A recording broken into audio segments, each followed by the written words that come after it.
Assalamualaikum warahmatullahi wabarakatuh.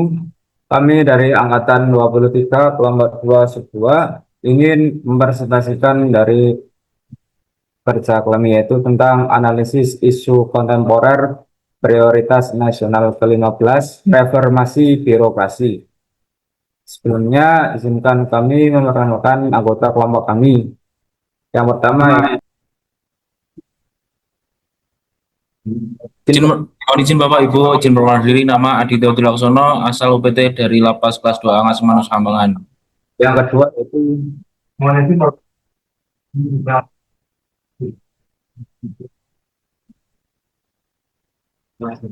izin memperkenalkan diri Bapak, nama Aditya Mahmudato, Lapas kelas 2 Angas Manus.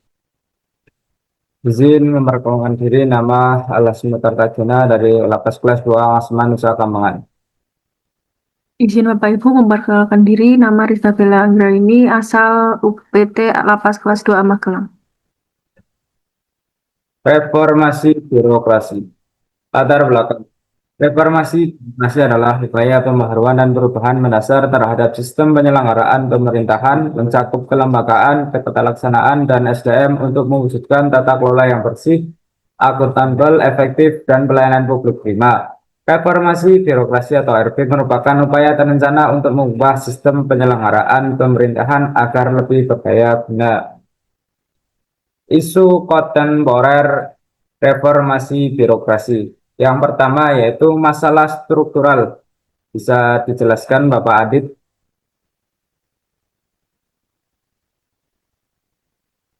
Masalah struktural pada siloisasi dan inefisiensi.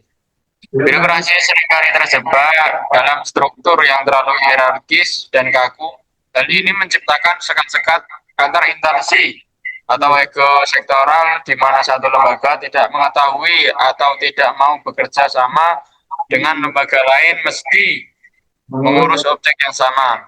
Dampaknya yaitu terjadi tumpang tindih kewenangan, pemborosan anggaran karena program yang duplikasi, dan lambatnya pengambilan keputusan strategis. Kemudian yaitu kualitas pelayanan publik yang rendah. Bapak Tio bisa dijelaskan? Baik. Kelas satu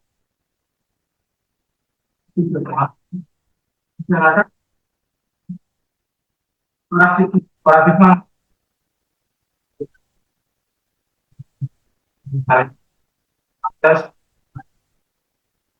masalah waktu.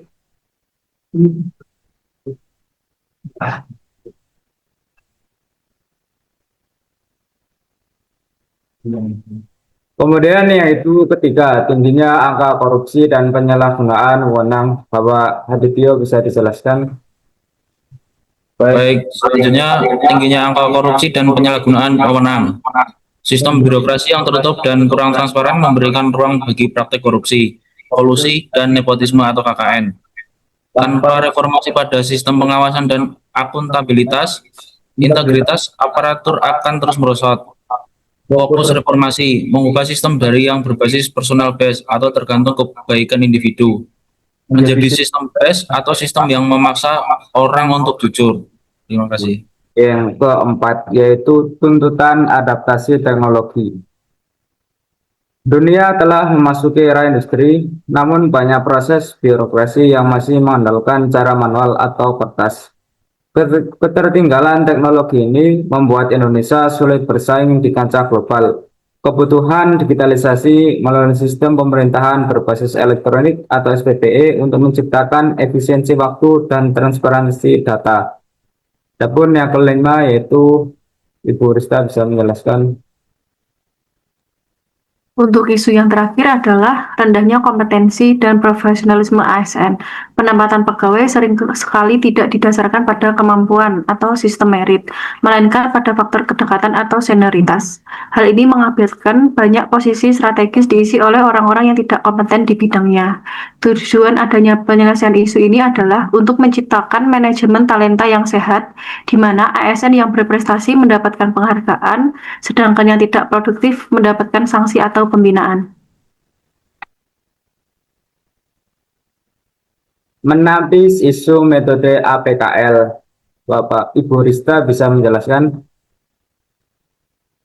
Untuk penampisan isu kontemporer sendiri dibagi menjadi dua metode, yaitu metode APKL dan metode USG. Untuk metode APKL sendiri digunakan untuk menguji kelayakan isu berdasarkan aspek aktual, problematik, kalayak, dan layak. Untuk materi kali ini isunya ada 5, yaitu yang pertama adalah budaya, siloisasi, dan ego struktural antar instansi. Yang kedua, rendahnya kualitas pelayanan publik dan mentalitas. Yang ketiga adalah tingginya angka korupsi akibat sistem birokrasi yang tertutup. Keempat adalah lambatnya adaptasi teknologi digital. Yang terakhir adalah penempatan pegawai yang belum berbasis sistem merit. Untuk nilai APKL-nya sendiri positif semua, yang artinya memenuhi syarat. Terima kasih. Kemudian yaitu dengan metode USG, Bapak Adit bisa menjelaskan? Baik, yang kedua adalah menapis isu metode USG. Setelah semua itu dinyatakan layak, metode USG digunakan untuk menentukan urutan prioritas berdasarkan urgensi, keseriusan, atau pertumbuhan masalah. Nomor 1, yaitu tingginya angka korupsi tanpa reformasi sistem pengawasan, integritas aparatur akan terus merosot, yaitu totalnya 15 peringkat pertama.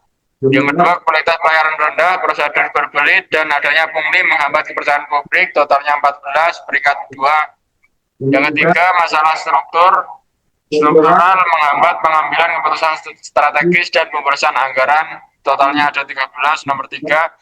Dan nomor 4, rendahnya kompetensi atau sistem merit mengakibatkan posisi strategis diisi oleh orang yang tidak kompeten, nilainya adalah 12 peringkat 4. Yang terakhir, adaptasi teknologi. Ketertinggalan teknologi membuat Indonesia sulit bersaing di kancah global, yaitu peringkat 5, total 11. Terima kasih.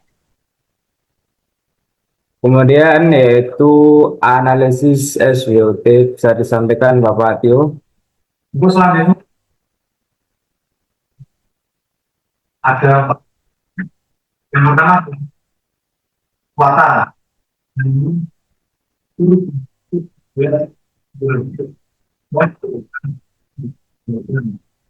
dijelaskan nama adalah yang dua atau proyeknya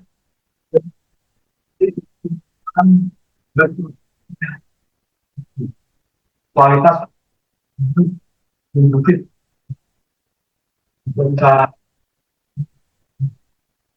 sistem birokrasi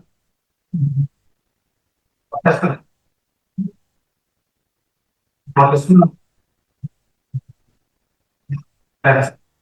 yang ketiga perulang transformasi reformasi tekanan publik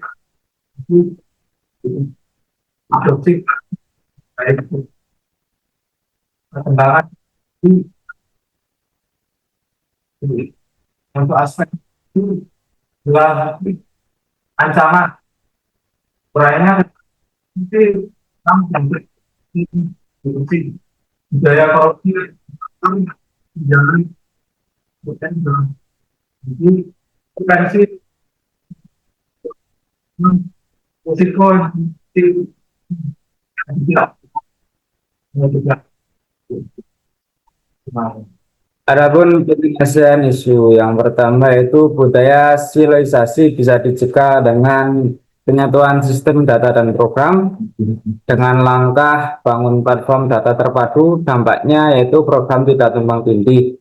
Yang kedua, isu rendahnya kualitas pelayanan publik bisa dengan alternatif reformasi budaya kerja.